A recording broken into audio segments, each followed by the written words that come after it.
Kyodai Hero. Ya, akhirnya kita bisa fokus membahas soal franchise yang satu ini. Namun di samping itu, Kyodai Hero bukan hanya sebuah franchise, melainkan juga subgenre yang berpusat pada pahlawan raksasa. Baik itu robot, monster, ataupun manusia yang bisa berubah dan biasanya berada di bawah naungan Toho, Suburaya, atau rumah produksi lainnya. Genre ini pun sebenarnya dipopulerkan oleh Ultra Series dengan maskot utamanya, yakni Ultraman sendiri, yang kemudian menginspirasi banyak seri pahlawan raksasa lainnya. Dan bagaimana jika ada Kyodai Hero yang mirip dengan Ultraman? Ya, tentu saja ada, karena series yang akan kita ulas berikut adalah mereka yang memiliki kesamaan wujud dan konsep dengan Ultraman pada umumnya. Bahkan terkadang para penonton menyangka bahwa itu adalah bagian dari Ultra Series. Jadi, kita hanya akan membatasi dalam kategori tersebut saja. Dan langsung saja kita ulas 10 Kyodai Hero yang mirip Ultraman versi Tokuvex Indonesia.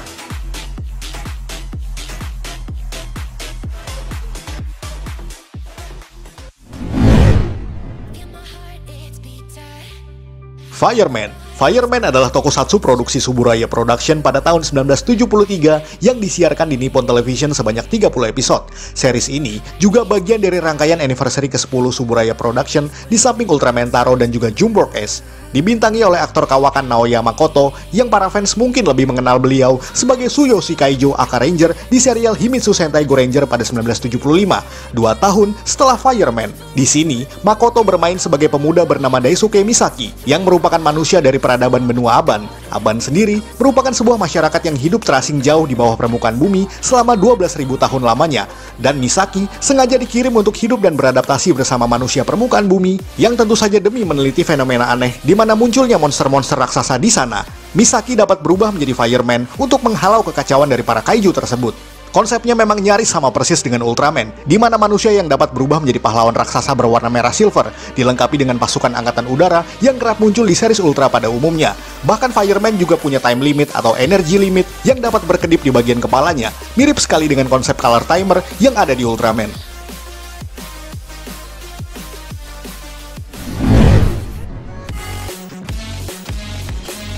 Jumbork S. Nah, ini dia yang kita sebutkan tadi. Jumbork S merupakan tokusatsu produksi Suburaya pada tahun 1973 bersamaan dengan Fireman tadi. Hanya saja Jumbork S disiarkan di Mainichi Broadcasting System atau MBS. Serial ini juga memiliki episode yang lebih banyak. Jika Fireman hanya berjalan sebanyak 30 episode, Jumbork S justru memiliki 50 episode sejak Januari hingga Desember 1973. Kisah Jumbork S juga tidak jauh dengan Ultraman, di mana seorang pemuda bernama Naoki Tachibana yang mengalami sebuah fenomena aneh. Ia tidak sengaja terkirim ke dalam sebuah dimensi dan bertemu dengan alien dari planet Emerald. Intinya setelah itu, Naoki bisa berubah ke wujud pahlawan raksasa bernama Jumbork S dan juga dapat bertarung melawan kaiju, identik sekali dengan Ultraman, apalagi sama-sama memiliki semacam color timer. Serial ini juga cukup fenomenal pada masa penayangannya, bahkan juga melahirkan hero lain yang disebut Jumbork 9. Bahkan pada tahun selanjutnya, Jumbork S juga muncul di film kolaborasi Suburaya dan Chayo Thailand yang berjudul Jumbork S and Giant.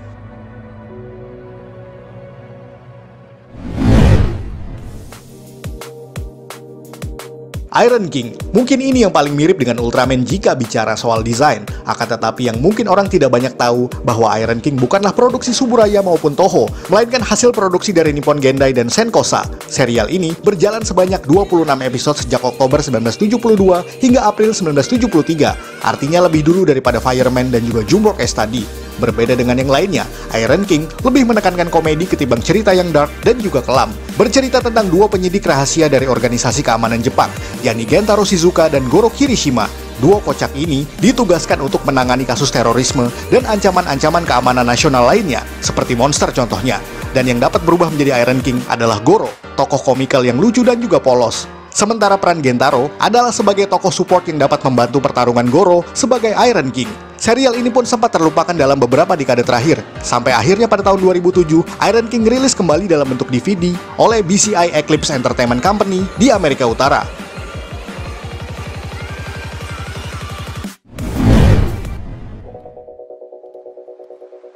Ike, Gatman. Gatman sendiri merupakan tokusatsu produksi Toho pada 1972, tidak seperti kebanyakan serial tokusatsu lain sejenisnya pada era tersebut, di mana serial TV rata-rata berdurasi setengah jam. Gatman hanya berdurasi 3-5 menitan saja di tiap episodenya. Hal itu lantaran Toho sedang dalam masa penghematan biaya. Maka dari itu Gatman hanya sekedar mini seri semata dan hanya berjalan sekitar 26 episode saja. Ceritanya juga cukup simpel, terutama bagi anak-anak pada era 70-an awal, di mana ketika anak-anak berada dalam bahaya, mereka akan meneriakkan nama Gatman, dan pahlawan tersebut akan tiba seketika di sana untuk membantu mereka. Gatman sendiri tidak memiliki wujud manusia seperti yang lainnya, karena konsepnya hanyalah alien yang datang secara singkat ke bumi. Jadi tidak ada adegan henshin ala Ultraman di sini. Akan tetapi Gatman memiliki ukuran manusia normal dan dapat bertarung ke dalam wujud raksasanya. Secara desain pun, kostum Gatman mirip dengan Ultraman, namun dengan aksen tambahan berupa rambut putih di kepalanya. Hal itu agak mengingatkan kita pada Megaloman, akan tetapi perlu diketahui bahwa Gatman muncul lebih dulu daripada Megaloman. Serial ini juga menghasilkan sequel yang berjudul Ike Green Man, yang tentu saja mengalami perubahan kostum yang semula merah menjadi hijau sesuai dengan judulnya, tetapi seluruh konsepnya masih sama persis dengan prequelnya tadi.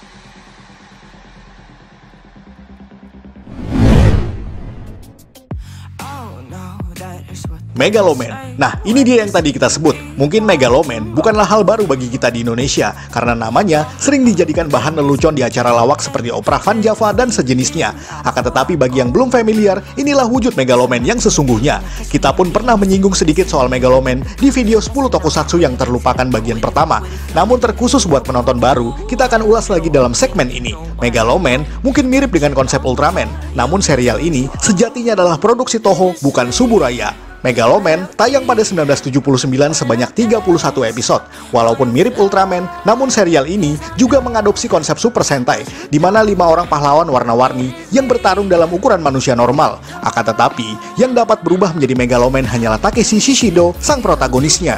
Dan seperti yang kita sebutkan sebelumnya bahwa Megaloman sangat kental sekali dengan rambut gondrong ala seniman kabuki Jepang, yang tentu saja menjadi ciri khas di mata penonton. Namun anehnya, ada beberapa ulasan di luar sana yang menyebutkan bahwa Megaloman adalah nenek moyang para Ultraman.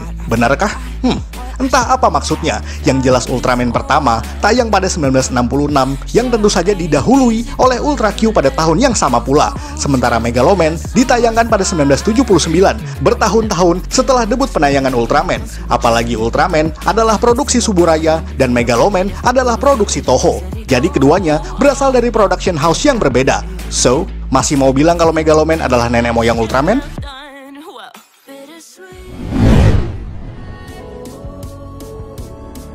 Redman kembali ke Suburaya. Kali ini adalah miniseries 5 menitan yang mirip dengan Gatman. Redman sendiri merupakan tokusatsu yang tayang di Nippon Television pada 1972 sebagai bagian dari acara televisi anak yang berjudul Ohayo Kodomo Show. Sebagian besar kaiju yang ada di serial ini merupakan reuse atau recycle dari kostum kaiju di series Ultraman. Meskipun hanya berdurasi 5 menitan kurang, serial ini nampaknya cukup populer. Apalagi jumlah episodenya yang cukup banyak, yakni 138 episode, yang tayang setiap setengah 8 minggu pagi. Redman juga tidak memiliki wujud manusia dan muncul sebagai alien dari planet Red Nebula untuk mengalahkan para kaiju. Redman bahkan tidak memiliki time limit dan dapat bertahan di bumi selama ada cahaya matahari. Akan tetapi, meskipun dinilai sebagai tayangan yang digemari anak-anak, Redman dikenal dengan gaya bertarung yang agresif, brutal, dan tanpa ampun. Tidak seperti Ultraman dan kebanyakan Kyodai hero lain tentunya. Maka dari itu, sebagian besar fans di Jepang kala itu memberi julukan sebagai Akai Torima atau Red Killer.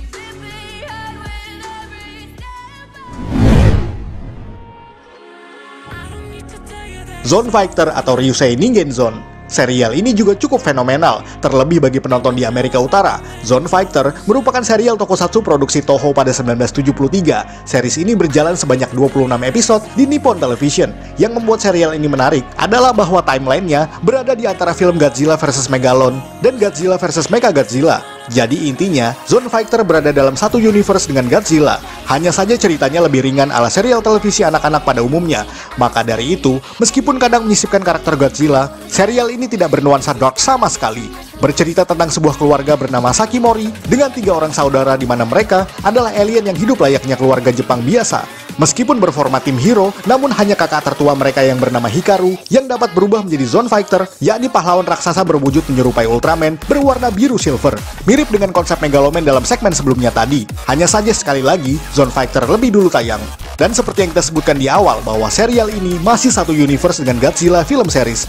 Maka dari itu, ada beberapa kaiju legendaris dari Godzilla yang muncul di serial ini, seperti King Ghidorah dan juga Gigan. Karena menyandang status itulah, Zone Fighter bisa menembus pasar internasional pada era 70-an.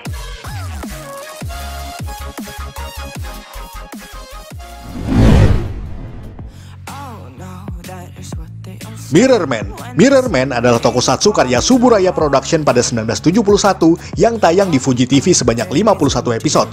Bedanya lagi, Mirror Man dikonsepkan lebih dark dan juga gore. Maka dari itu, banyak sekali adegan-adegan sadis yang kurang cocok bagi anak-anak. Namun semenjak episode ke-26 dan seterusnya, konsep brutal tersebut mulai dikurangi atas desakan dari berbagai pihak, termasuk Fuji TV sendiri.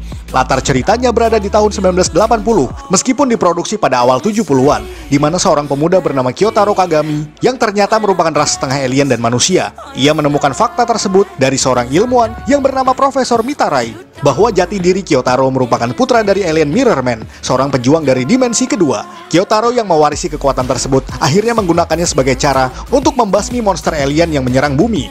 Untuk berubah, Kyotaro harus berada di depan cermin atau benda apapun yang memiliki pantulan atau refleksi. Mirip dengan Kamen Rider Yuki di tahun 2002, Mirror Man menjadi salah satu budaya pop karena ketenarannya di Jepang. Bahkan ia beberapa kali muncul sebagai cameo di beberapa film Ultraman pada era Showa.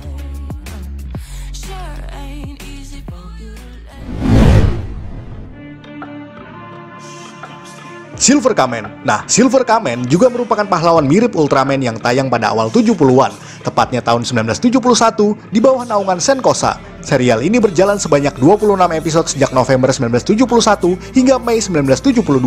Ceritanya juga cukup klise namun agak terkesan dark di beberapa sisi. Berkisah tentang keluarga Profesor Kasuga yang merupakan ilmuwan jenius. Ia kemudian dibunuh oleh sekelompok alien yang ingin mencuri konsep super rocket ship ciptaan profesor tersebut.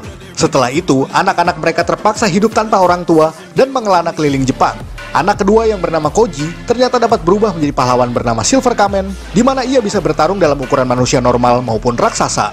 Fakta di balik serial ini agak mengejutkan, di mana awalnya Silver Kamen merupakan produksi Suburaya di setengah episode awal. Namun entah bagaimana rating serial ini menjadi lumayan rendah dan terjadilah penggantian staf kepada Senkosa. Sayangnya, meskipun dengan sedemikian cara, rating serial ini menjadi sangat rendah seiring waktu berjalan, dan akhirnya terpaksa harus berakhir di episode ke-26.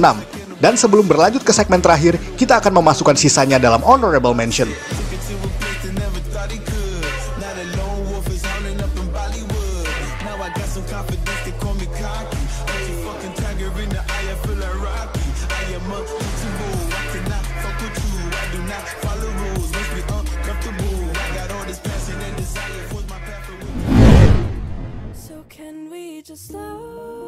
Thunder Mesh. Dan yang terakhir untuk episode kali ini adalah Thunder Mesh, serial tokusatsu produksi Toyo Agency pada tahun 1972.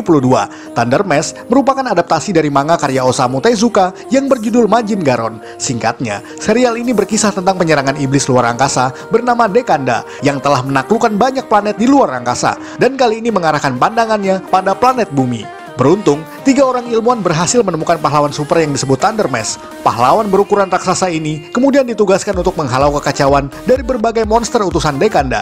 Cukup klise dan sangat simpel untuk ukuran serial televisi anak pada umumnya. Serial ini sebenarnya berjalan sebanyak 26 episode, namun beberapa episode tidak pernah ditayangkan di televisi. Ada beberapa alasan mengapa hal tersebut bisa terjadi. Yang pertama, masalah legalitas hukum atas penggunaan beberapa karakter monster ciptaan Tezuka.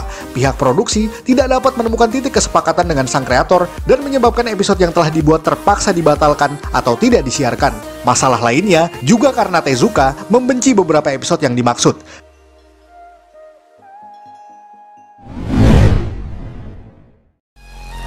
Sekian ulasan dari Tokofax Indonesia. Jika Anda suka dengan video ini, silakan like dan share ke media sosial Anda. Jangan lupa berikan komentar dan juga subscribe. Akhir kata, salam Tokofax Indonesia.